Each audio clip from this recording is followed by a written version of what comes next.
तो आज प्रभुपाद का जो प्रवचन है वो श्रीमद् भागवत के 30वें स्कंद का 25वां अध्याय और श्लोक संख्या 27 हुआ।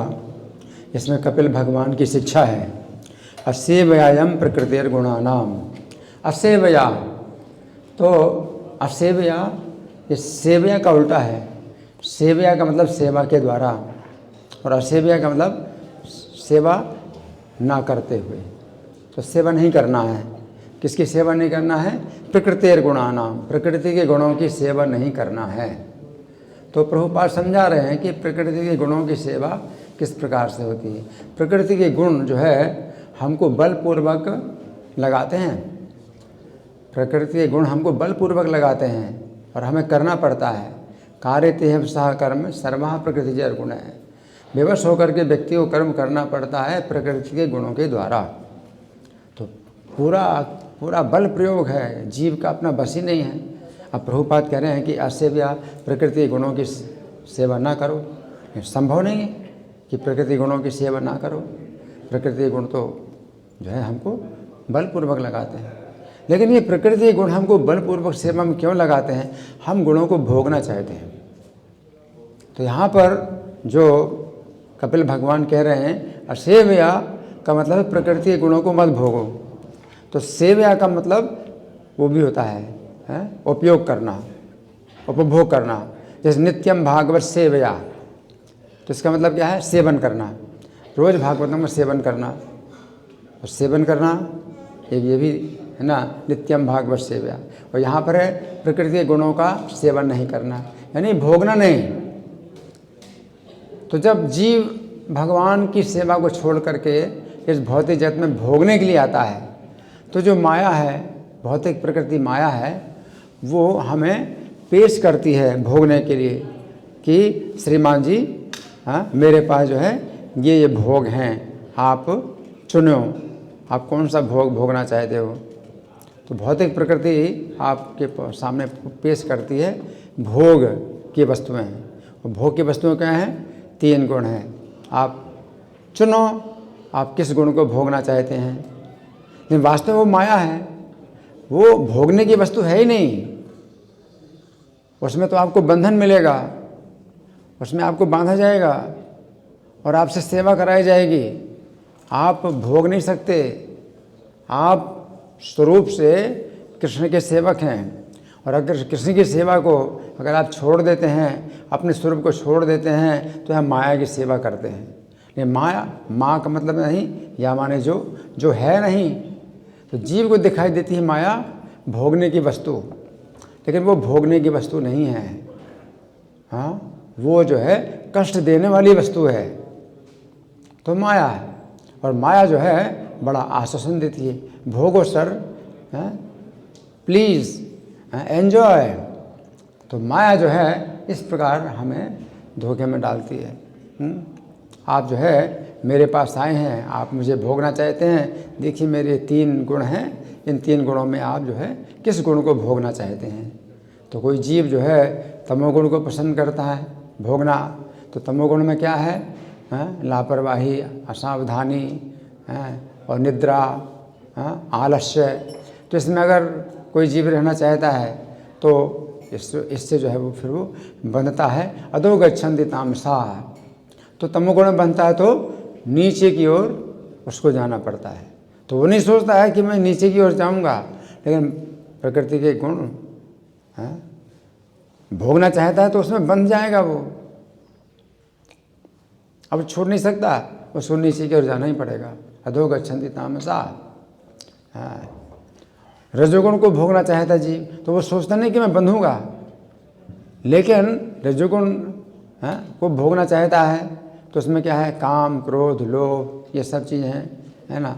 इनमें जो है वो विषय भोग करना चाहता है, इंद्रिय तृप्ति करना चाहता है। और रजोगुण के बंधन में उसको क्या करना पड़ता है? उसको कष्ट उठाना पड़ता है। रजसस्तु फलम दुखम, रजोगुण का फल क्या है? दुख है। दुख भोगना पड़ेगा रजोगुण में। सत्वगुण को भोगना चाहता है, सत्वगुण को भोगना चाहता है, तो उसमें वो जो है ज्ञान में वो रहना चाहता है, हैं कि उसको जो है अधिक से अधिक ज्ञान प्राप्त हो, हैं, और उसको सही दृष्टि प्राप्त हो। तो इस प्रकार से अगर वो सत्वगुण को भोगना चाहता है तो सत्वगुण में बंध जाता है, और सत्वगुण बंध जाता है तो ऊर्ध्वं गच्छन्ति सत्वस्था, तो ऊपर की ओर जाता है, तो ऊपर की ओर जाता है। सत्वा संजायते ज्ञानम, सत्वगुण से ज्ञान उत्पन्न होता है, तो वो अपनी जो है स्थिति को समझ पाता है कि मैं कहाँ पर हूँ, बंधन क्या है, मोक्ष क्या है। सत्वगुण में उसको जो है वो सब दृष्टि प्राप्त होती है, मुझे क्या करना चाहिए, क्या नहीं करना चाहिए, कहाँ भय है और कहाँ भय से मुक्ति है। तो सब जो है विवरण जितना डिटेल है वो सब जो है उसको पता चल जाता है अपने बारे में, अपनी स्थिति के बारे में, भगवान के साथ अपना क्या संबंध है। सत्वगुण के द्वारा हमें जो है ऊपर की ओर जाना होता है, और कोई नहीं जाना चाहता है ऊपर की ओर तो उसको बलपूर्वक उसको जाना पड़ता है। कि समाज में जो है वो रहना चाहता है तो समाज में उसके जो है अपने जो है वो सर्किल हैं, अपने सर्किल बने हुए हैं, और सर्किल में अपना जो है मित्रता भी बनी हुई है, तो सब छोड़ना पड़ेगा। तो समाज का जो है समाज की बड़ी निंदा होगी। तो वो सत्वगुण के द्वारा वो नहीं चाहता ऊपर जाना, क्योंकि उसकी समाज में बड़ी निंदा होगी, लेकिन ऊपर की ओर उसको जाना पड़ता है, और वो जो है फिर भक्ति योग की तरफ आता है।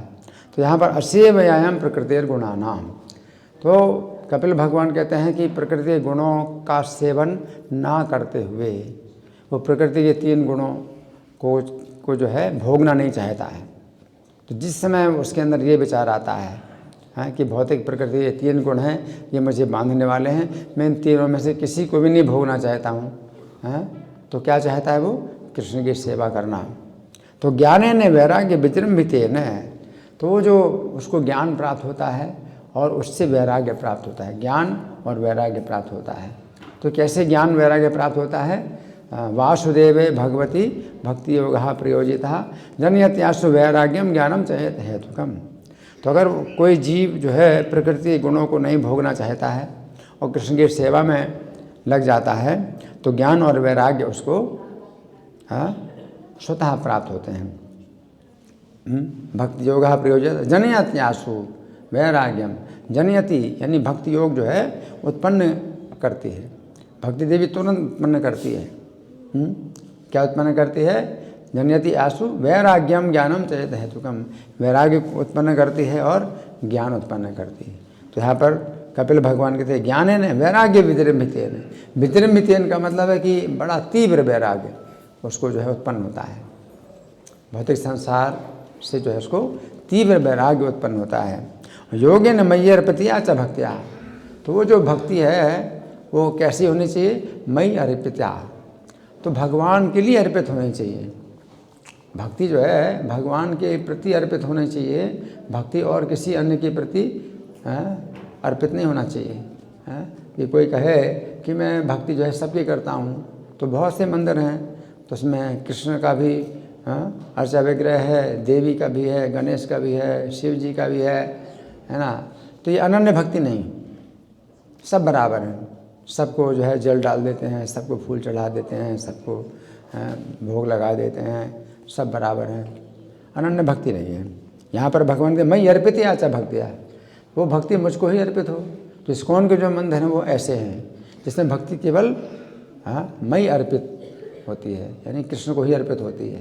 तो जितने विष्णु तत्व हैं तो उनके ही जो है अर्चा विग्रह हैं, यहाँ पर गौर निताई हैं, नरसिंह भगवान हैं, सीताराम हैं, तो इनकी ही मतलब अर्पित होती है भक्ति, और किसी को अर्पित नहीं होती कि सबको जो है।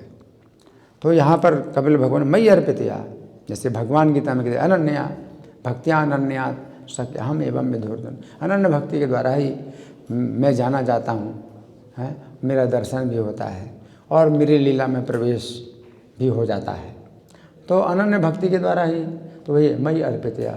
या अव्यभिचारिणी मयि च अनन्य योग है ना, भक्ति अव्यभिचारिणी, अव्यभिचारिणी भक्ति। तो भक्ति जो है व्यभिचारिणी नहीं होनी चाहिए, भक्ति में व्यभिचार नहीं होना चाहिए। तो दूसरे देवताओं के प्रति जो भक्ति होती है वो भक्ति में व्यभिचार कहलाता है। माम प्रत्यगात्मा यहा वरुंधे। तो यहाँ जो है कपिल भगवान कहते हैं कि वो मुझे इस प्रकार से प्राप्त कर लेता है। तो प्रभुपाद ने बहुत विस्तृत ये वर्णन किया कि प्रकृति के गुणों का हम सेवन ना करें, और प्रकृति गुण किस प्रकार से हमें 84 लाख योनियों में डालते हैं। तो प्रकृति के 3 ही गुण हैं। प्रकृति के 3 गुण उसी प्रकार से हैं जैसे रंग 3 ही मुख्य रंग होते हैं, लाल, नीला और पीला, है ना, 3 रंग हैं। और इन 3 रंगों के मिश्रण से कितने रंग बन जाते हैं? 84 लाख रंग बनते हैं। तो भौतिक प्रकृति के भी 3 गुण हैं, इन्हीं का ही अलग अलग मात्रा में जो मिश्रण होता है तो उससे 84 लाख प्रकार की योनियाँ बनती हैं। तो 84 लाख योनियों में हम घूमते हैं, है ना। तो हम जो है भगवान के इस सिद्धांत को अगर समझ लें, देवी हे सा गुणमयी मम माया दुरत्या, कि मेरे गुणमयी जो माया है ये दुरत्या है। दुरत्या है कि आप एक बार बंध गए तो छूट नहीं सकते, वो ले जाएगी उसी दिशा में जिस दिशा में उसका गुण है, गुण के प्रवाह है, में आपको बहना ही पड़ेगा। दुरत्या मामे वे प्रपद्यन्ते माया में ताम तरन्ते, जो मेरी एकमात्र शरण में आते हैं, माम एव, तो मेरे ही शरण में आना है। सबकी शरण में नहीं आना कि हम गणेश जी की भी शरण लेंगे, दुर्गा जी की शरण लेंगे, कृष्ण की भी शरण लेंगे, हम सबकी शरण लेते हैं, नहीं। माम एकम शरणम ब्रज, माम एव, तो एव की भी मतलब एकमात्र, और एकम, माम एकम शरणम, एकमात्र कृष्ण की शरण लिया। तो इस तरह से जो है बहुत जोर दिया जाता है कि हम कृष्ण के अलावा और दूसरे देवताओं की शरण ना लें। दूसरे देवताओं की अगर हम शरण लेते हैं तो फिर वो जो है भक्ति में बड़ी बाधा हो जाती है, और भगवान फिर हमारी भक्ति को स्वीकार नहीं करते हैं। तो इसलिए हम जो है सरल विधि अपनाएं, हरे कृष्ण महामंत्र का जप करें। तो प्रभुपाद कहते हैं सरल व्यक्ति के लिए बिल्कुल सरल, कृष्ण भावना में बिल्कुल सरल है। आप हरे कृष्ण मंत्र का जाप करिए और जिह्वा से आपके जो है सेवा शुरू हो जाती है भगवान की। एक तो आप हरे कृष्ण मंत्र का जाप करते हैं और दूसरा कृष्ण प्रसाद ग्रहण करते हैं, तो जिह्वा के द्वारा ही आपकी जो है ये भक्ति शुरू हो जाती है। इसमें क्या कठिनाई है? तो प्रभुपाद कहते हैं कि हरे कृष्ण मंत्र का कीर्तन करो, नृत्य करो, और जब भूख लगे तो कृष्ण प्रसाद ग्रहण करो। तो प्रसाद की भी कोई कमी नहीं है, जितना खाना खाओ, लेकिन सोना नहीं है सोना नहीं है कि खाओ और सो, ये नहीं है, नृत्य करो और प्रसाद खाओ, ये है। सोना उतना ही है जितनी आवश्यकता हो शरीर के लिए, और आवश्यकता से ज़्यादा सोना नहीं है। नहीं तो फिर वो सपने की दिशा में आप जाते हैं, स्वप्न की अवस्था में जाते हैं। नींद पूरी हो गई और आप फिर भी सो रहे हैं तो वो सपने में आप बने रहेंगे। तो स्वप्न की अवस्था में नहीं, आप गहरी नींद में सोइए जितनी आवश्यकता है, और आप कृष्ण प्रसाद खाइए। धन्यवाद। हरे कृष्णा।